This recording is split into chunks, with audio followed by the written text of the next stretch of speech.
Shriver. We are here to look at books that have changed the world and can change even us. And I'm Gary Shriver, and this is the How to Love Lit podcast. This is our third episode featuring the great Dr. Elie Wiesel and his Holocaust memoir, Night.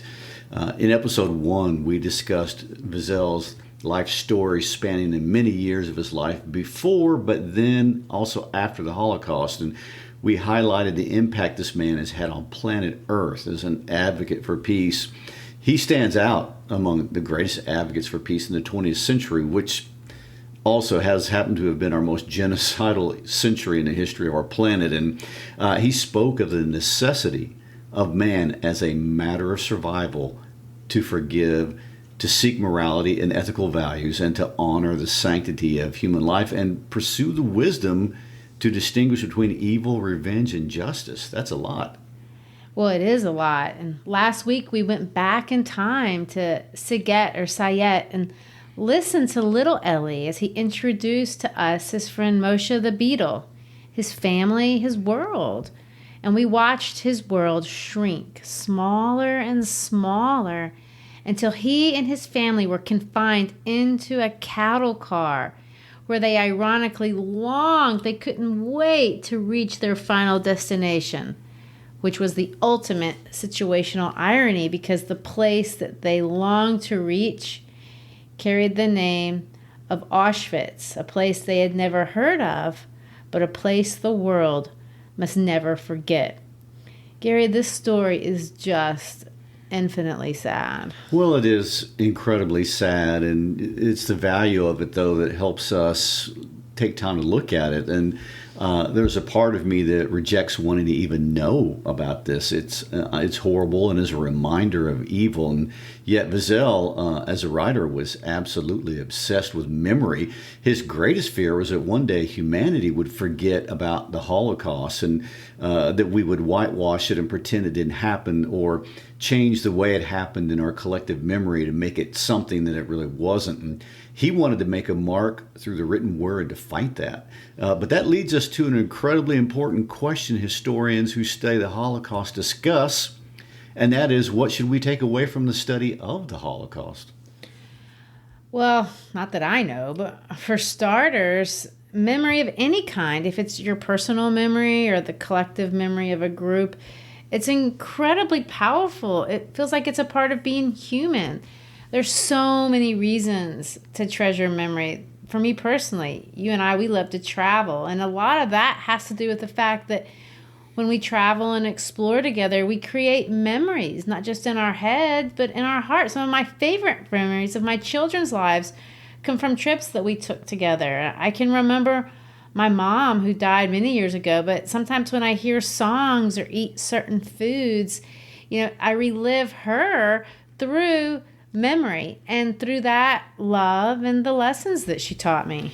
Yes, we can't even begin to describe the importance of memory in our understanding of our orientation in the world, and you're getting closer to its greater purpose. I mean, memory serves to help us extract lessons for the present, and it helps project us or who we think we are in the future. And this clearly is Wiesel's purpose for recording the personally painful events of his life. The most painful of these will be in the chapters we read this week and next. And Saul Friedlander says that the memory of extreme events carry with them an ethical imperative, meaning survivors must. Well, another thing, as far as writers and survivors go, witnesses like Wiesel or Friedlander, among many of the others who have recorded horrific events, they all seem to agree that by recording these events, we have a tool for combating apathy towards human history. And it's easy to feel apathy about history, especially when we're living comfortably in the present. And they feel like encyclopedia entries, like when we talk about Kublai Khan and Julius Caesar. These were ruthless, horrific men who did terrible things, but they don't evoke any emotion. It's something else when a witness tells his or her personal story and what that means. You're exactly right. And here we see why public memory, or especially collective memory, really matters. And memory gives people a tool to resist destructive things sometimes, things that are even natural at the present moment. And this can be very practical and helpful. Well, I understand that for historians, for us non-history people, there's another side that I want to ask. What is the point? Isn't it sometimes better just to forget about horrible things, even personal things, or certainly collective things? Wouldn't Wiesel have been better off to just let the past be the past, put it behind him, so to say? Sometimes isn't it better for people to do that, for cultures to just let go? I mean, Auschwitz was so horrific. It clearly is one of the greatest symbols for the capacity that man has within him to be evil.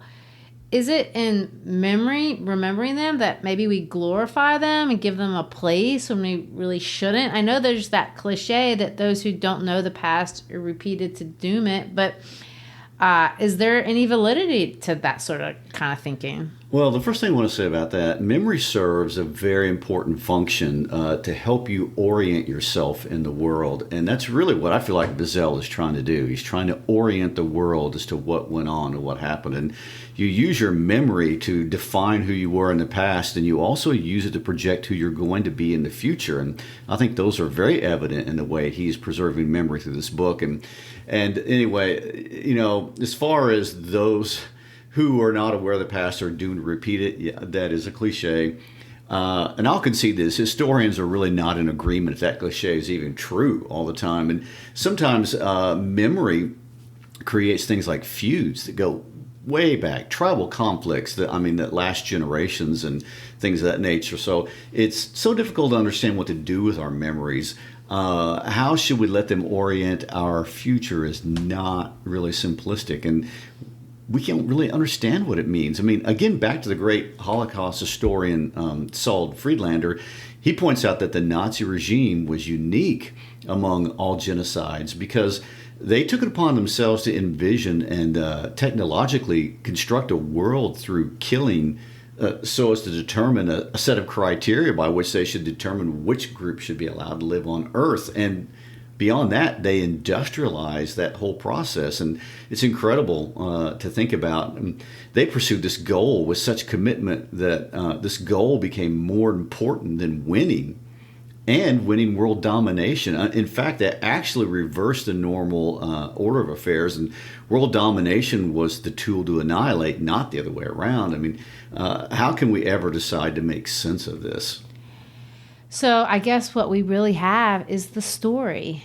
In Wiesel's case, I think it's clear that through his story, the goal is to prolong the memory of the tragedy, to give it a voice beyond his lifetime. He died just a few years ago, and so have most of the victims who survived died of old age. But he writes to make future generations the storytellers of his story. Grown-up Wiesel found this to be incredibly important, so important that it was worth him reliving these events over and over again. And what I find so fascinating in this short little narrative night is that it is so deliberate and purposeful. Every anecdote, every point, his style is so understated that it highlights the power in the few words that he chooses. He's talked about that words are inadequate sometimes to describe what people see, and he's selective about the different episodes that he chooses in retelling his experiences at Auschwitz. There are so many things that happened, and remember, his first draft of this book had over 800 pages. But in Might, we don't see that. It's just a few. There are so many people that he watched die, but he's only going to tell us about a handful. There are so many survivors, people that he encountered, yet he only highlights one or two. And even more noticeably, he doesn't spend a lot of time honoring, if you want to put it that way, or dwelling on the perpetrators. He mentions Mengele by name. He mentions one of the capos by name, but most are anonymous. Yeah, the sparseness of how he wrote this is full of impact. And this stands out because the events he relays are incredibly gut-wrenching. If he wanted to, he could have gotten a lot more gruesome. And What we know about the atrocities of Dr. Mengele alone has filled volumes of history, but he doesn't do this. He mentions only that he was there. The story, and I really think this is important, does not glorify or even magnify the tragic way people died at those killing centers. This is not the story through the eyes of the perpetrators of evil. Night, although evil pervades every page of the book, isn't solely about evil. It's about resistance to evil. This is about the idea that no one, no matter how evil they are, no matter what atrocity they create, there isn't a greater atrocity than the Holocaust. But not even there can some person take away your humanity. And to me, after talking about Kafka's book, The Metamorphosis, and how people can just give it up, it's a very powerful idea. What we learn in this story is that in their own way, the inmates at Auschwitz, even in their worst hour, expressed incredible personal agency. They fought back in their hearts, in their minds, and Wiesel is careful to illustrate this and point this out. It's important to see this. This is especially interesting when we look at his discussion of religion. Incredibly, God, in a real sense, dwells in Auschwitz. It's absolutely incredible how deeply spiritual this book is at times, and we're going to see that today. The theologian Rabbi Sachs speaks about his experiences talking to Holocaust survivors, and he says that there were people who lost their faith at Auschwitz, there were people who kept their faith at Auschwitz, and there were people who found faith in God at Auschwitz. Wiesel's attitude is much more confused. He introduces us to these three groups of people in this story, yet he doesn't tell us what we should make of all of it.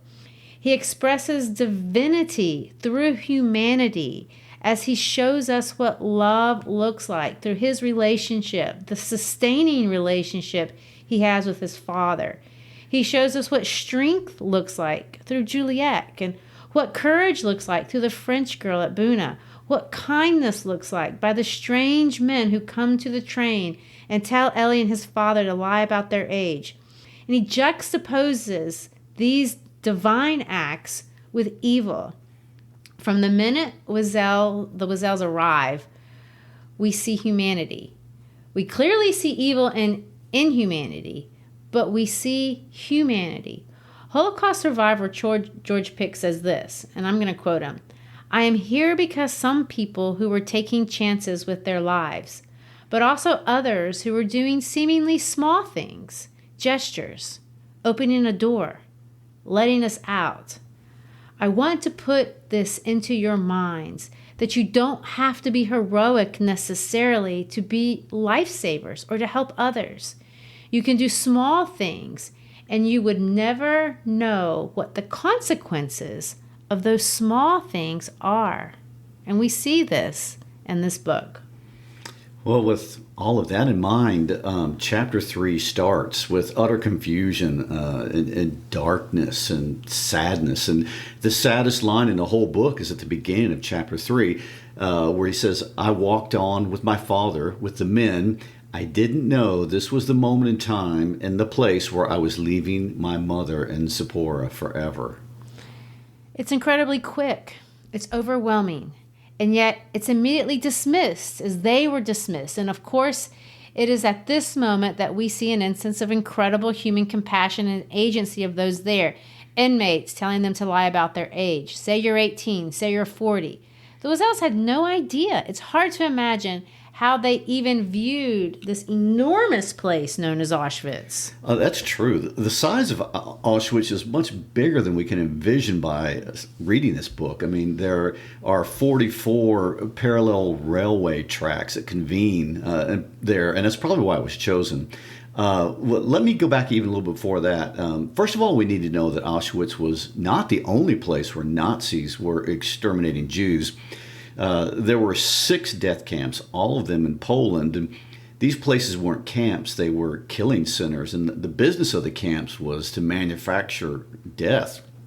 I mean, it's set up exclusively to create mass murder of human beings like an assembly line. And in these places, those who are selected out for survival are only selected out in order to support this industry that they're caught up in. And Jews were a minority in the concentration camps, but more than half of the Jews killed during the Holocaust were killed in the killing centers, not in the concentration camps. So you're making a difference between killing centers and concentration camps. Yeah, and I make this distinction because there were other slave labor camps or concentration camps beside the death camps. And Auschwitz was actually originally a slave labor camp that was retrofitted to become a death camp. And what we have at Auschwitz is a massive operation beyond what any person could really ever conceive. I mean, at its peak in the summer of 1944, Auschwitz I covered 40 square kilometers in the core area, and more than 40 branch camps dispersed within a radius of several hundred kilometers. And in 1944, there were about 135,000 people and 105,000 registered prisoners and about 30,000 unregistered that were in the Auschwitz complex, which accounted for 25% of all the people in the entire concentration camp system. Well, Elie arrives in what we now know is Auschwitz II or Birkenau. Later that we're going to see that he's moved to Auschwitz I and then on to Buna. So there's the Auschwitz, the big one, and then it's subdivided into these other places, Auschwitz I, II, and Buna. Right, and Auschwitz II, or Birkenau, was the largest of the more than 40 camps and subcamps that made up the entire Auschwitz complex. And Auschwitz stands out because the scale of what went on there is beyond anything that happened at the other killing centers. And it only existed really for 3 years. And in October of 1941, it was supposed to be a camp for 125,000 prisoners of war. And it opened as a branch of Auschwitz in March 1942. And ultimately, we were, as we now know, in its final phase from 1944, it also became a place where prisoners were concentrated before being transferred to slave labor camps, if that was going to happen at all. But the majority, probably about 90% of the victims of Auschwitz concentration camp died in Birkenau, and the total is around 1 to 1.2 million people. And of course, we know now that the majority, more than 9 out of every 10, were Jews. This is one of the few places where Wiesel highlights a perpetrator, the infamous Dr. Mengele, the one in charge of what they called selection. Mengele held a conductor's baton, and he would tell some people to go to the right and other people to go to the left, and no one really knew what that meant. In Elie and his father's case, they were sent to the right, which ultimately meant that they were spared. But as they walked to the bunker, which they didn't know that that's where they were going, they were given a good look at what Birkenau was about in 1944. They passed a ditch, and while they did, there was a truck unloading children and babies and throwing them into a bonfire. Wiesel comments that he didn't think of it as being real. His father was in disbelief. They were looking at evil. And notice at this moment, Elie references the response of the victims. Their life, their voices were in prayer. Yezgadal Vizgada Shema Rabbah. May his name be celebrated and sanctified. There's this very gripping line. Wiesel says, someone began to recite the Kaddish, the prayer for the dead. I don't know whether during the history of the Jewish people, men have ever recited Kaddish for themselves. To me, that is a really incredible moment. Men taking hold of their own sacrament of death, almost transcending death in a sense. Elie's father was praying as well, but Elie didn't pray. He didn't want to pray. He was angry at God. How could God be silent? How can you pray to God in the face of evil? But it's really not an easy question to answer or ask even, especially for religious people. Maybe for non-religious people, I don't know. Maybe you could say, well, it doesn't mean anything. But for theists and for Jews, devout Jews, this answer is just not sufficient. It can't explain evil, and it doesn't provide an answer for evil. Wiesel and his father mention remembering Mrs. Shackner on the train. She must have known. She did. Let's have this discussion about evil for a second. I mean, evil is really characterized by two things. First, for something to be evil, there is an idea that it lacks or does not have necessity. There's no reason for it, and we feel this when it occurs. What is the point of a killing center? And secondly, evil is voluntary. I mean, these perpetrators were not being forced. They were voluntarily digging ditches and processing inmates and industrializing death. And modern materialistic thought doesn't really like to think that there is such a thing, that this could be possible. Many of us want to say that people aren't really evil. They just do bad things out of necessity, and we can wrap our brains around that. But just like it's not evil when a lion eats a deer, it's sad, but it's not evil. I mean, we'd like to argue that humans work like this, that if someone steals, they must have a good reason for it, and maybe they were hungry, and maybe they had some reason. But what we see here in this book is not that. They go to the barber. The SS arbitrarily hit them randomly at all times for no reason. They're forced to run everywhere, although there's no hurry. There's just no necessity in all this was going on. Well, and we like to believe that there could be an explanation, because maybe in some sense it gives us hope that if we could find the explanation, then we could cure it. Like we could any disease. We can cure inequalities in the world, and we wouldn't have to be afraid of evil. Maybe we can even cure evil. But it seems that Wiesel and his father look around, and they're just stunned about what you're talking about. The pointlessness of all of it. There is just no necessity. And yet, so many people are volunteering to participate, and you can argue that it's war and there's pressure, but that doesn't satisfy. From the train conductors to the SS to the doctors, even the capos who were prisoners themselves, they are choosing evil. And then there's that iconic, infamous sign, Albeit macht frei. Well, yes, and Elie, like thousands of prisoners, passed the Auschwitz gate twice every day, and first time early in the morning and when they were going to work, and the second time when they were coming back, and often carried by friends because of their extreme fatigue. And every morning they glanced at the Albeit macht frei, and it was an insidious Nazi joke. Everyone was aware every time they went under it, it could be their last time to pass through that gate. And work, which was said to liberate them, was in fact bringing premature death. And the Auschwitz gate never led to freedom and only to pain. And the words were actually a pun. And the words Albeit macht frei, work will free you, is really taken from the Bible, which says Wahrheit macht frei, and which is truth will make you free. And in the early 1930s, the slogan Albeit macht frei was very popular in post-World War I Germany because of high unemployment levels in Germany. And it became a motto of Nazi officers who forced prisoners to work in inhuman conditions. And eventually the slogan appeared over the gates of many extermination camps, not just Auschwitz. Which I find so awful. For one thing, it's almost decorative, like they did it on purpose. And then to hear you say it's a pun, a mockery of the Bible at a killing center, mocking death, mocking God, it really takes it to a whole nother level of ironic evil. And of course, it's here after going through this sign that Wiesel records another instance of humanity. They had arrived at their block 17, and their block leader gives them an admonition, and he says this: "Comrades, you are now in the concentration camp Auschwitz. Ahead of you lies a long road paved with suffering. Don't lose hope. You have already eluded the worst danger, the selection.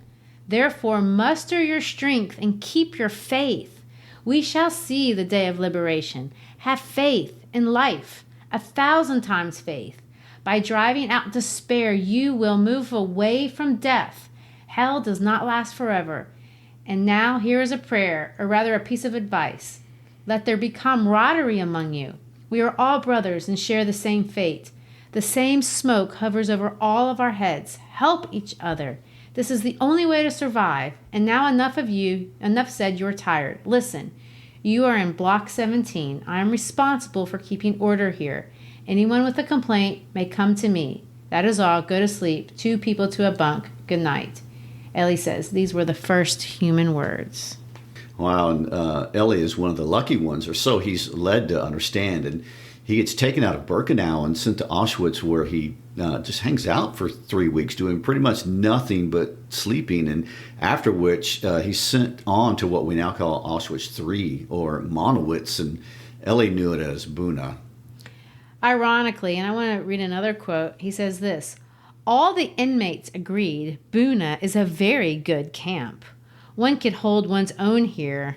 Of course, only after being in Birkenau would you say anything is a good camp, but this seems to be somewhat true. Elie makes friends, Juliet, Yossi, and Tibi, their brothers. And I find it interesting, they would hum melodies about Jerusalem together, if you can imagine that.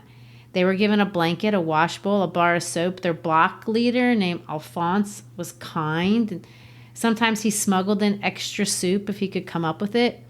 It's at Buna where Elie meets a French girl who gave him a crust of bread right after he'd been severely beaten by one of the few perpetrators Elie names by name, Idek, the capo.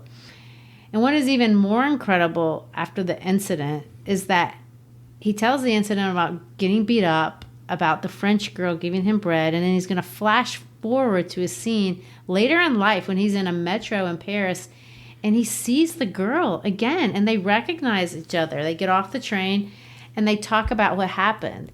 She had risked her life to give him that piece of bread. The Germans didn't know she was Jewish. She wasn't in there with him. She was blonde, and she was passing herself off as an Aryan, but she talked to him in his language, and had they heard her talking and known, then she would have been busted. But remembering George Pick's words, he says, heroism is in the small things. Sometimes we just don't even know.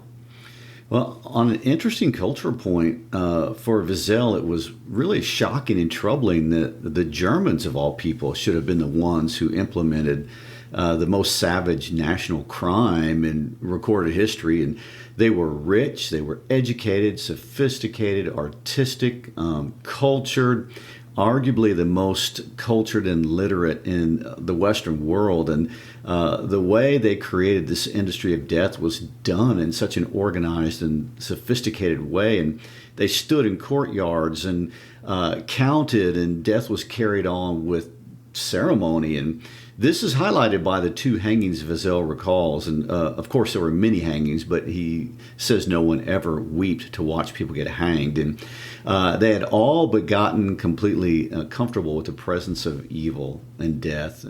But he selects these 2 to discuss. There was one Obercapo, or overseer, who they had caught hiding a significant amount of weapons, and he was fighting back, and he was hanged along with his assistant, a child who had helped him. But when the child went to hang, he was so light that he wouldn't die quickly from the hanging. And as was the ceremony, all the inmates had to pass the dead person hanging to remind themselves what happened to traitors. When Elie walked past the little boy, he was still alive. He agonized over this issue. I've heard him say several things about this issue of culture and evil. He raises it all of his life. It seems natural to assume, we all assume, that it's through education and culture that people become more humane and kind. But what Elie sees in the camp is that there isn't a correlation between education, culture, and good and evil.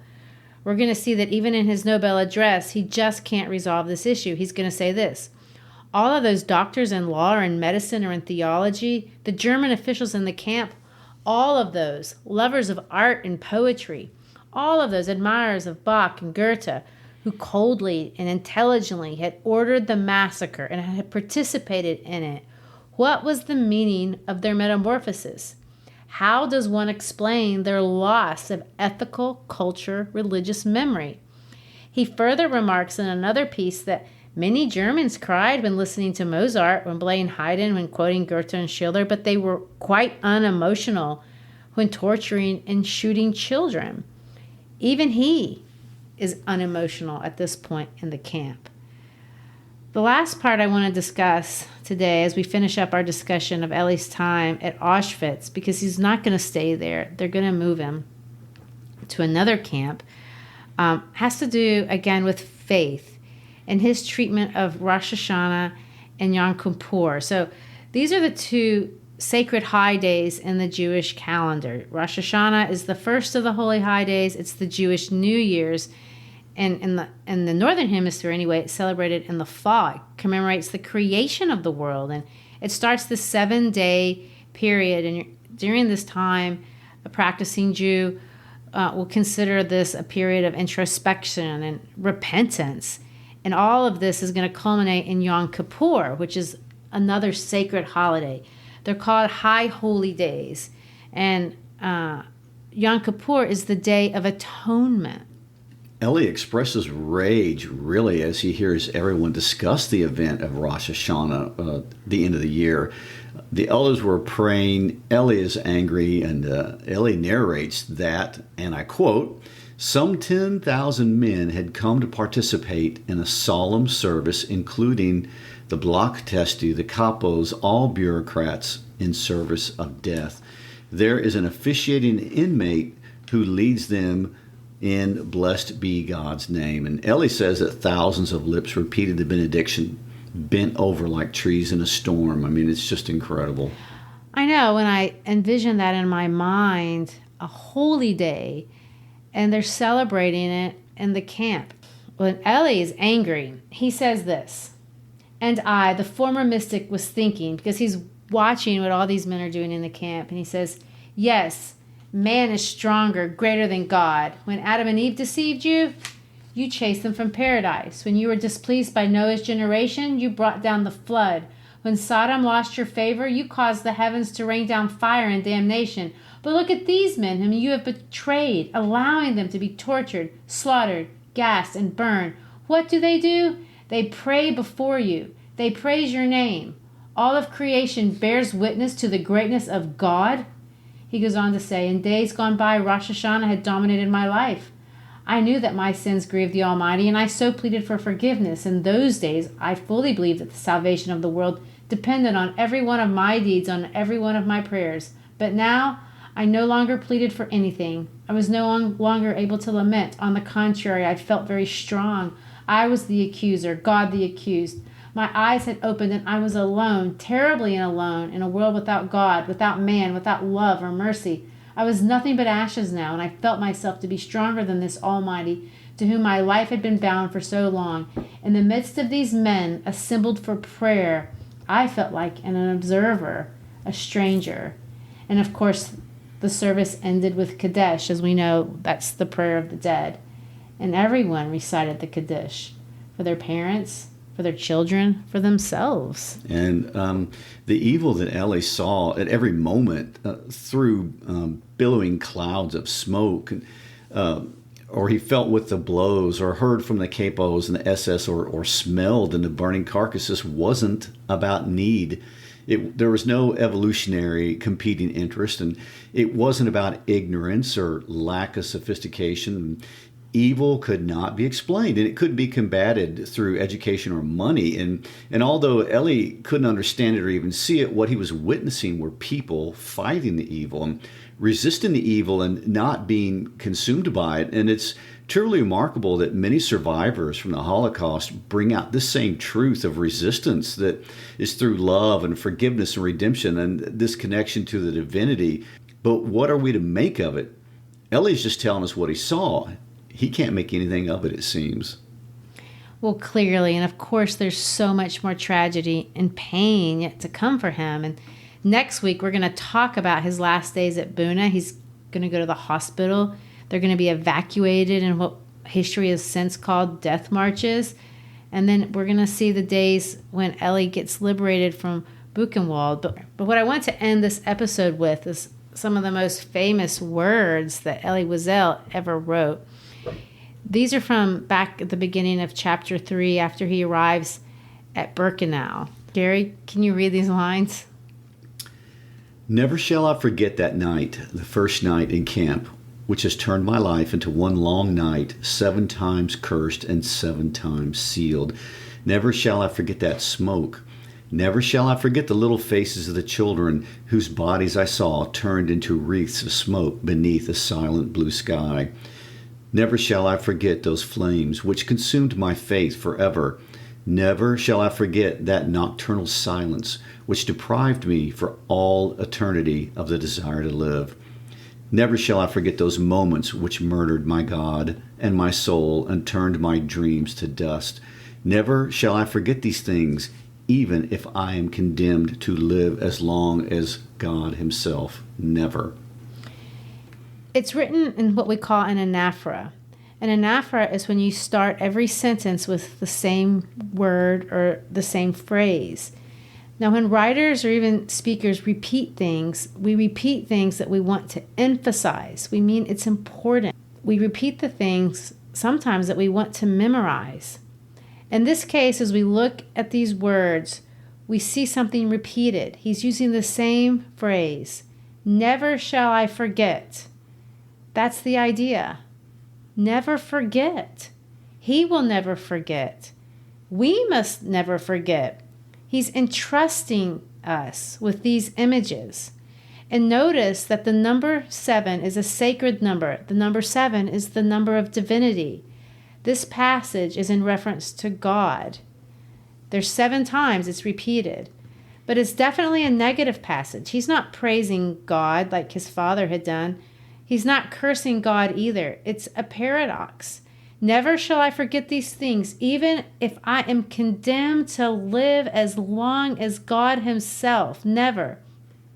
He doesn't want to live as long as God.